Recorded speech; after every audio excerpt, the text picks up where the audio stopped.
Rev up your engines!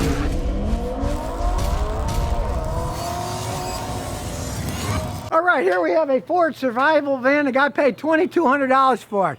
He can go anywhere in it. He's used it for motocross, but check it out. As we open it up, hey, he's got everything.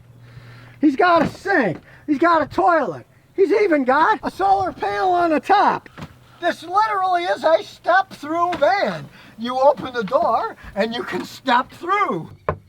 Look, cabinets. He can fit his motocross bike in here. He can sleep in here. He can do just about everything in here. He's got a 12-volt fridge, and he also has a diesel kerosene heater so he can get warm. Now, you buy a Ford van here in Rhode Island, guess what's going to happen? It's up north. It's going to have a lot of rust, but what the heck? He doesn't care. He just wants it to be structurally sound. We've got 3M tape here. And as we go around, he had this rust fixed so it'd pass inspection. Some places you can't have rust and get your car inspected. You can see it starting here, but what you really worry about is the bottom of them. So we'll go under here, check it out. There may be surface rust, and it's a van, so it's got a big old gas tank on it, so you get some range out of it. It's classic rear wheel drive. There's a big aluminum drive shaft. There's the big differential. Now this is a 4.6 V8. It's a gas hog. He doesn't even know when he gets gas mileage. He's just afraid to check, but he figures it's probably 12 or 13 is what he's getting driving on the highway, and worse in town. But they're pretty reliable engines. As we look in the hole here, you'll see there's really not much working room on these things. If it was a Chrysler, I'd say don't buy it. You'll never be able to work on it. When it breaks, it'll break all the time. But of course, if you know anything about it, the engine's in here. You just take all this plastic crap off and you can easily work on it. It's just kind of a pain in the butt to take all the plastic crap off. Then if you guess maybe it's this, then you can put all the plastic crap back on. And if you're wrong, you got to take it all off again. So you'll see a lot of mechanics sweating their rear ends off in the summer because they'll say, the heck with it. They just leave the cowling off and they're driving around, all the heat of the engine's flying on them with the windows open. But in the winter, you might like the heat, so, you know, who would care that? This is an 06, so it's still a pretty modern vehicle. We're going to put my fancy scan tool on and check some stuff out. Decent trucks, really. For what he paid, for what he's using, Ford V8 with the timing chain in it, they're well-made engines. But like you said, they're a dime a dozen in the junkyards. There's millions of them out there. So if you ever did blow an engine, throw another one in if you wanted. You know, most guys aren't going to rebuild these because it's a pain rebuilding with that limited space. They'll just jerk the engine out and put another one in. Certainly been through the washing machine and back because after all, oh, it's almost to 200. It's 199,992.5. It's going to turn the big 200 really soon. It's modern enough. It's got overdrive on the transmission. He added, of course, the Bluetooth stuff. It didn't come with that. It just came with basic stuff. Strange enough, the AC worked when he got it, but he thought it wasn't good enough, so he added some refrigerant. Now it doesn't work too much, so I think he overcharged it. But that's easy enough to fix, as you can see.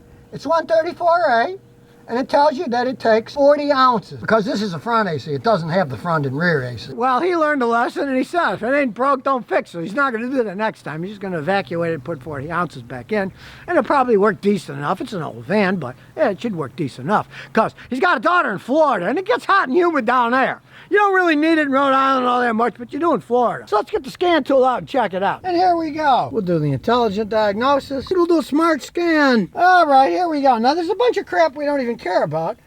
We don't care about the ABS. We sure it probably doesn't work anymore. The only thing we really care about, we don't care about the airbags either. The seat belts work.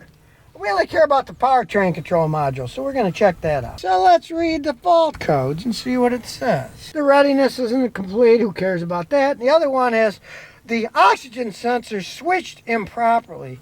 It's running a little bit lean. So let's read the data stream. We'll start it up. Ford V8 starts right up. Here we have the raw data, so let's start analyzing it. Everything's blue, the color it's supposed to be. Modern enough, it's got electronic throttles on it.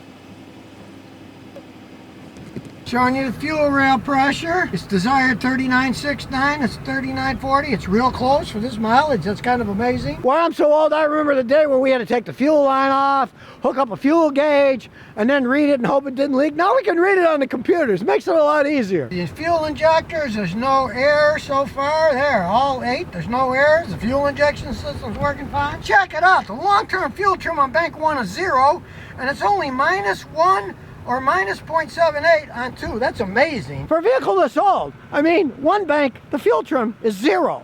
That's like a Lexus, not a Ford. This one is in pretty good shape. Asking about the transmission, we're in the transmission data now, and so far there's no problem with that either. So really, it's in pretty good shape. Let's take it for a road test. Now, I'm assuming it's going to ride like a Porky Pig cartoon, so here we go over the big bump, and I was right. Up, down, up, down. That's how these old vans are. But heck, it's shifting smooth. Like the door. Hey, we're like an airline pilot. We can close the door. Now nobody can get it. Here we go down the road. Now, it's not a racing van by any stretch of the imagination, but really, it's shifting quite smooth. Doesn't make any outrageous groaning noises. And he can live in it if he wants. He doesn't live by the side of the river yet. I mean, maybe he'll end up there. We don't know. But for $2,200, he got an interesting vehicle that might last some time. Sure, at some point in time, it might need a torque converter because when it's riding down a highway in overdrive, sometimes it shudders, and when he turns the overdrive, it stops. And the previous owner, who he doesn't know whether to believe or not, said he had a tranny rebuilt, and it does shift fine. But he said, we didn't put a torque converter in it. So here's a tip for people out there. If you're going to have your transmission rebuilt, at least put in a rebuilt torque converter. If not, buy a new one. But you get a rebuilt one for $200-300.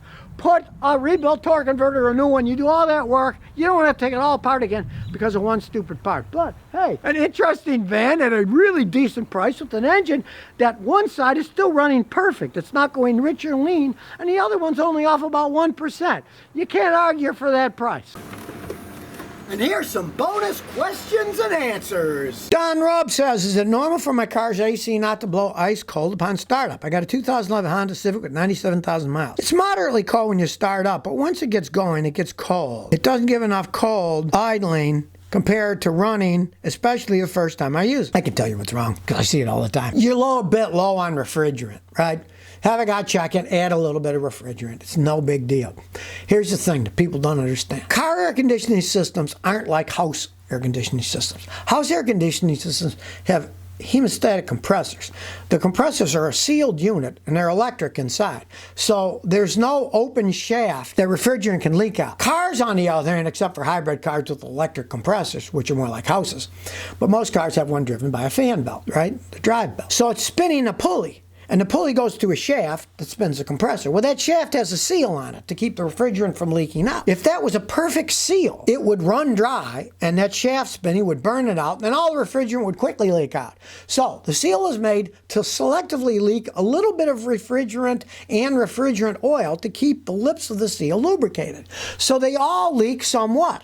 Hondas leak more than others, and that's what? An 11-year-old Honda. I'm sure you need it. I just put refrigerant in my Matrix, and that was an 07. And that was the first time I ever had to add it. But in a Honda, if you've never added refrigerant, that would be like a record, because many Hondas I have to add refrigerant every 4 or 5 years. It's no big deal. You just add some in because it selectively leaks faster than the Toyota. I can just about guarantee you, you're a little bit low on refrigerant.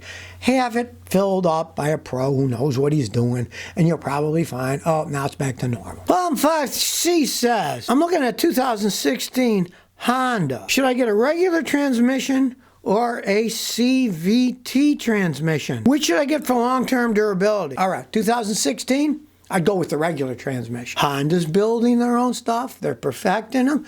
The early Honda CVTs left something to be desired. The late model ones don't. 7 years old now. It's a little bit older. I would go with the regular transmission on that. Now, you're going to buy one down the line or buy a new one. You really don't have much choice. Most of them only come with CVTs.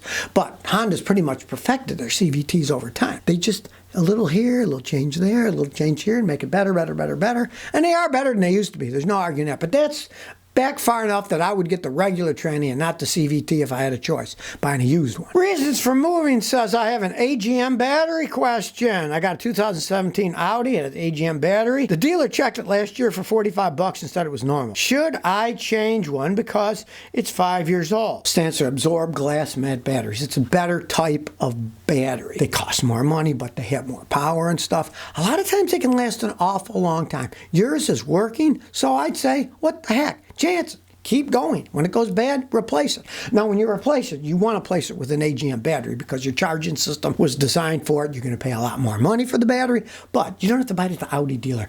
Many places sell AGM batteries. You can get an AGM battery at AutoZone, any of those places. They all sell them. Sometimes, I don't know what it is, but some battery manufacturers have a batch that lasts an incredible time. I've had some people with factory ones that lasted like 9 years and they're still working. So why waste your money on one if it's working now? You might have gotten one of the good ones, and I'm telling you this, you never know. No matter where you buy batteries these days, the quality is going downhill. Yours is 5 years old. They made them better 5 years ago. You might get a new one that might last you 2 years and go out. Believe me, they keep making everything cheaper. And you go out and buy one now, it might last not even as long as the one you got that's 5 years old. Leave it alone. Leave it alone. But when you do, you got to go AGM. So if you never want to miss another one of my new car repair videos, remember to ring that bell.